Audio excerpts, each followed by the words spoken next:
Hello, hello, and welcome. Welcome to yours and mine Cozy Corner. My name is Amanda, and on this channel, we talk about books, and more books. Okay, guys, so you can tell that from the title of the video that this is going to be my favorite books of 2025. Now, I wasn't going to make this video because I was stressing about trying to reduce my list to, the best 10 or the best 12 or, just a small number so the video wouldn't be long. But there's just no way that I can do that with the amount of books that I read this year. So, what I'm going to do is go through my list, and I have several books here. However, I only have like 1 to 2 sentence, no more than three on some of them. And we're just going to shoot through. But I figure if I try to reduce this list to 10 or 12, that I will be doing a disservice to the books that were really good to me this year. So we're not going to do that. We're going to go through the list. And I did try and break them up into separate them into the different genres. Some of them I probably did, some of them I didn't, but I did attempt to try. So let's go. Okay, guys. So the first couple of books that I have here on my handy dandy notes are books that just made me kind of an emotional mess.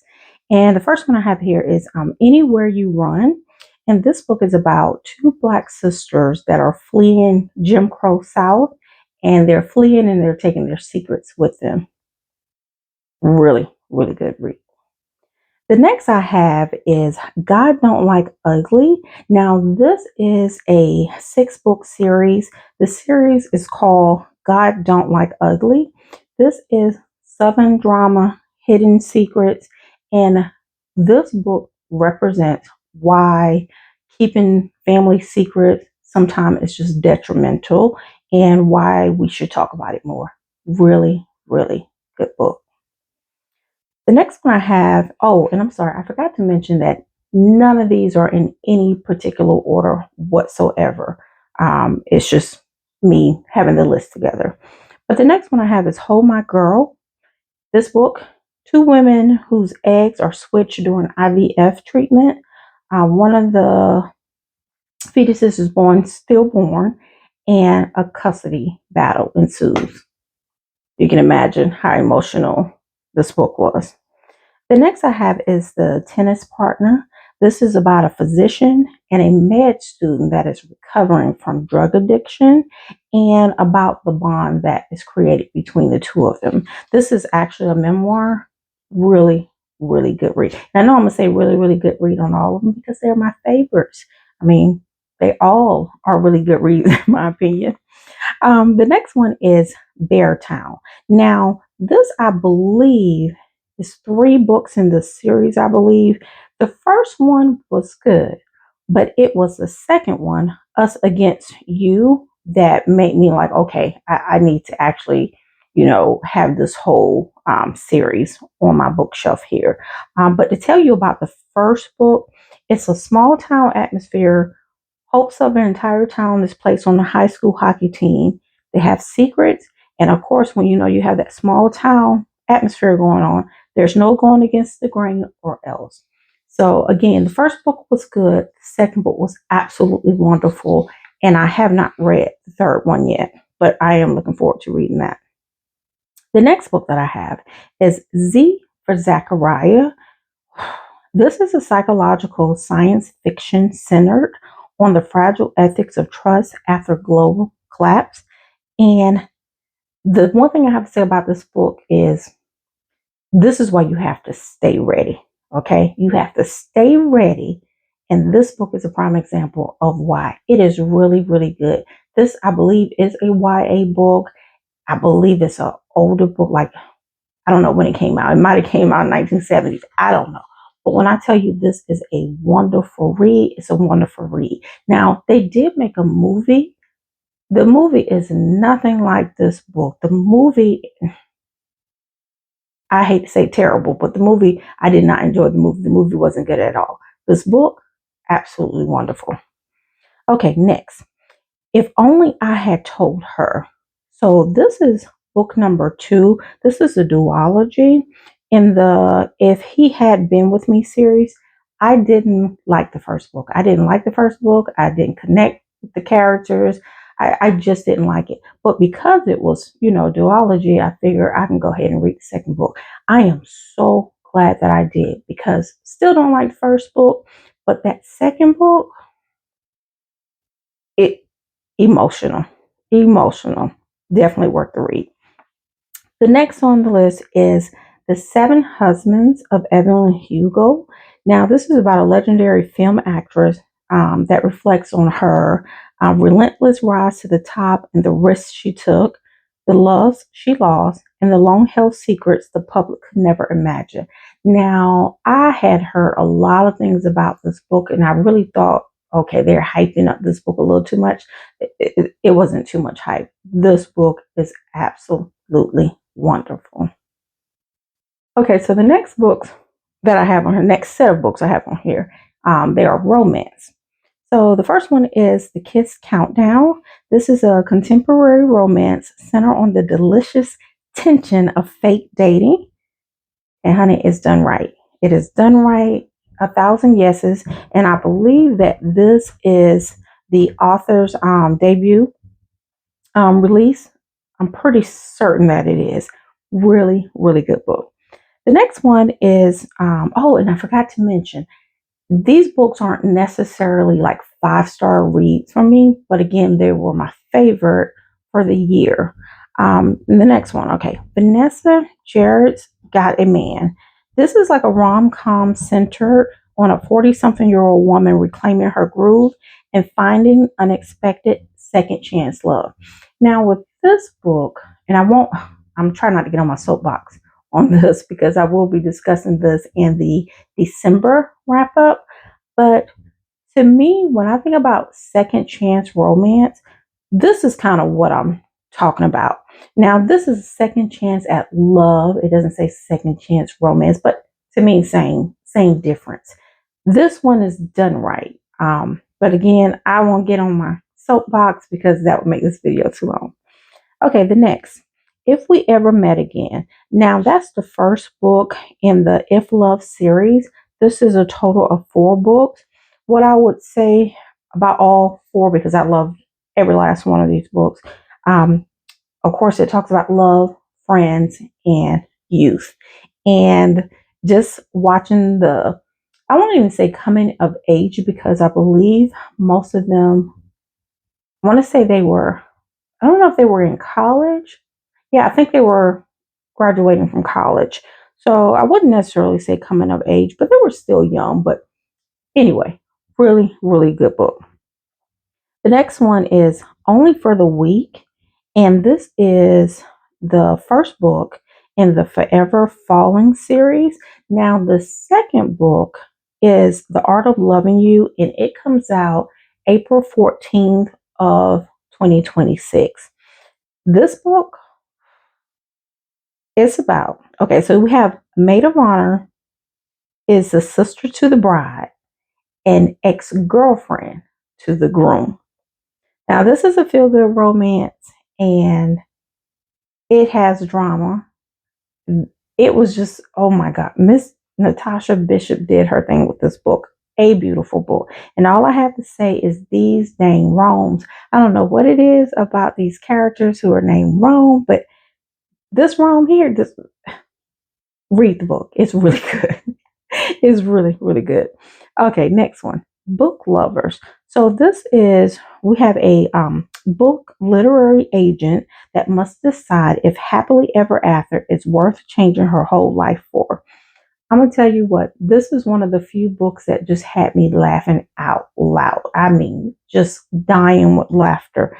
The banter between these two are just awesome. This is definitely one of those feel good books that I will just like reread over and over again. Really, really good. Okay, next one. Real. Real by no other than Miss Kennedy Ryan. This is the second book in the Hollywood Renaissance series, and book 2 is called Score, and it comes out on May the 19th of 2026. So this is about like a young lady who was an understudy on Broadway, and then she transitioned from that to a lead role in a star-studded Harlem Renaissance biopic. Y'all, I really can't even do this book justice by speaking of it. When I say that this is one of the best books that I have read by Kennedy Ryan, there's no lie. This is a wonderful, wonderful book. Now, the next book I have, oh my goodness, can we believe it? Kennedy Ryan, is Can't Get Enough. And this is book 3 in the Skyland series. This particular one is about Hendrick Berry. Now, she's unmarried, no children, very successful, and lives a fabulous life. And then we have Maverick Bell, who is a dilemma in a tailor suit. Really, really good book. Like I said, this is the third book in the series. Out of the 3, I would have to say this is my absolute favorite. Out of it, I feel like with Hendrick, there are just so many things that I could relate to with her versus the other 2 books, but the entire series is absolutely wonderful. Okay, next we have Deep End. Now, this is a steamy, lighthearted sports romance, and they have certain arrangements in this book. I I'm this book surprised me. I didn't think that I would enjoy this book, but turns out I actually did. I know that there's there was a lot of discussion on this book. Some people absolutely hated it, some people absolutely loved it, but isn't that true about most books? So anyway, check it out for yourself, um, and see if it's something that you may like. The next one I have is The Serpent and the Wings of Night. Now, this is a series as well. I don't think I wrote down how many books are in this series, but I want to say it's 5 or 6 maybe. I read the first 3 and I loved all of them. Now, one of them, I think, Six Scorched Roses. I think that's like a small novella. Um, but all of them I thought was good, and especially for someone like me who typically don't read like fantasy, this was actually wonderful. So we have like the Kajar, which is a legendary tournament that's held by the goddess of death herself, and so you have humans versus vampires, and it was just really, really good. And it was one of those fantasy books where the world building wasn't too complex and it wasn't a gazillion people in the story that you had to keep up with. I thought it was real good and I can't wait to finish that series. So, the last set of books I have here are thrillers, horror, where they get a little bit dark here. Not all the thrillers get dark, but anyway, um, first I have it's Sour Candy. Now, this is a very short novella, but it packs a punch. So, it's a dark, tense horror novella that explores the unsettling bond between a permissive parent and a child whose innocence hides something far more sinister. I'm not going to say anything else because, like I said, it's a novella, it's a very short read, but if you're into horror, this is a good one. Now, the next one is The Lake of the Lost Girls. Okay, I had to breathe this one for a second. This book was so good. So if you've seen, my other videos, you probably have heard me mention Karen Slaughter, Pretty Girls. That is, I'm not sure that that's not my favorite horror slash thriller book. It may be my favorite all time. It may be my favorite of all time. I don't know. But anyway, The Lake of the Lost Girls kind of reminds me of it a little bit. So we have here the wreckage. The wreckage left when women vanished and the obsessive search to reclaim them. This is a dark psychological suspense novel and it has alternating timeline. This is such a good read. The next one is A Secret Worth Keeping. Perfect Getaway turns into a nightmare when an accident occurs and they find a dead woman lying outside their cabin. But Joel won't let her call the police. and Stella goes along with the plans to hide the body, realizing now that she never really knew the man she shared the bed with. Guess. I just can't tell you how good this book is. Again, I keep saying that about all of them because I do feel like they all are wonderful, wonderful reads. And as I'm telling you guys about it, I'm thinking about the book and it's just getting me excited again. Next book, The Best Lies. So we have an attorney who is a diagnosed pathological liar. He must decide if he's going to risk his life going undercover for the feds or head straight to prison for murder. Oh, so good. The next, Misery. Now, this is Misery by, of course, Stephen King.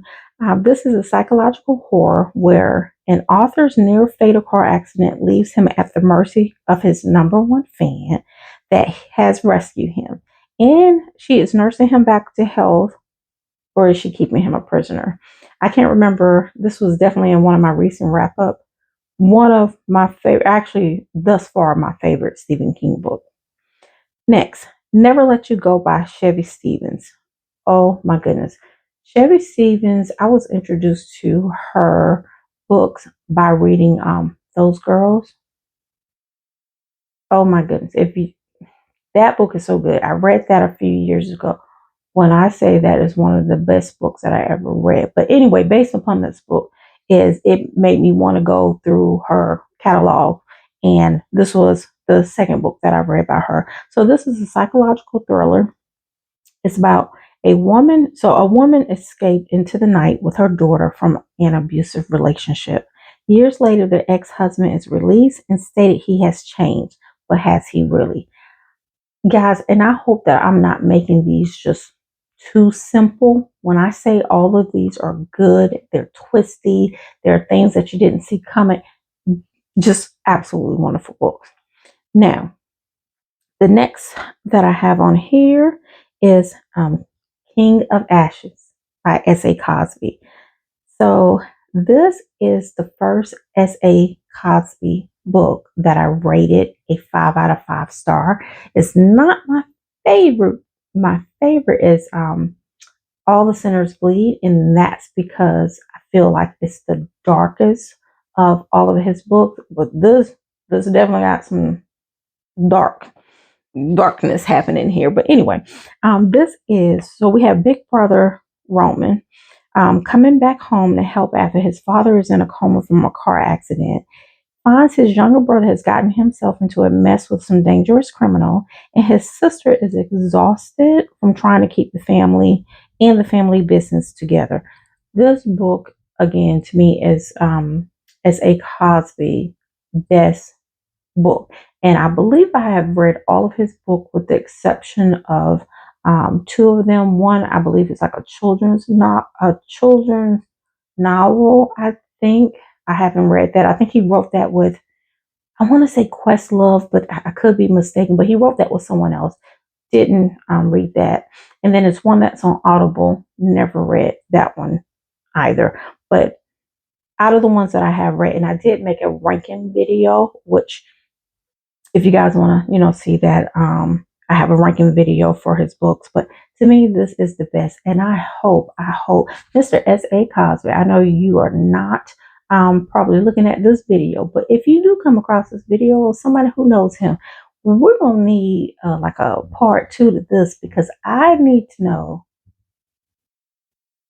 I don't even want to say what I'm going to say, but you know what I need to know. So we need a part 2 for this one. But the next one I have is The Naturals, which I have that series over here. So it's a 4-book series. This is a YA thriller that's centered on a razor sharp psychological intuition. So it puts me in the mind of Criminal Minds. I don't know if you ever saw that show. I love that show, Criminal Minds. I would say it's like CSI, but to be honest, I ain't never really seen too many of those. But it definitely puts me in the mind of Criminal Minds. And even though it's a YA, it's really, really good. I have said 1,000 times that I kind of have this love-hate thing with YA, but this was done right. Just like when Tiffany Jackson, her YA books, It's done right. It's done right every time. No issues with it. And this is a wonderful series. Now, the last book that I'm going to talk about, the absolute last one, is, I believe it's safe to say that this is my favorite book of 2025. It is Kill for Me, Kill for You by Steve Kavanaugh. You have two strangers that meet, and basically they come up with this arrangement: if you kill for me, I kill for you. Now, when I was going over this synopsis in the TBR video, I forget what month it is, but I was kind of like, yeah, I read the synopsis, is what it says. To be honest, I was like, eh, it's probably going to be okay. I wasn't really excited about it because one of the blurs said, if you're a fan of The Silent Patient and I think Gone Girl, you will love this. Never read Gone Girl, but I read The Silent Patient and I thought it was good, but I wasn't crazy about it. So when I read that, and I was like, and the synopsis sounds okay. Again, was wasn't excited to read it. Oh my goodness. I was not ready for this book at all. This this hands down is going to be my favorite book of the year. I think I can't see anything topping that. But usually at the end of the year, I have like three books, and I've told you guys before that I have a reading journal, and I have like first, second, third place, and I really I really can't see any book topping this. And the reason I can't say 100% is because we still have a couple of days in December. I still have one more book that I'm going to try and finish before the year is out. And even though I can't see this book topping that, I just, you know, I want to finish that book before I just make that, definitive statement. But overall, I just can't see that book beating this one. Okay, guys. So those are my favorite book for 2025, with the exception of like four books.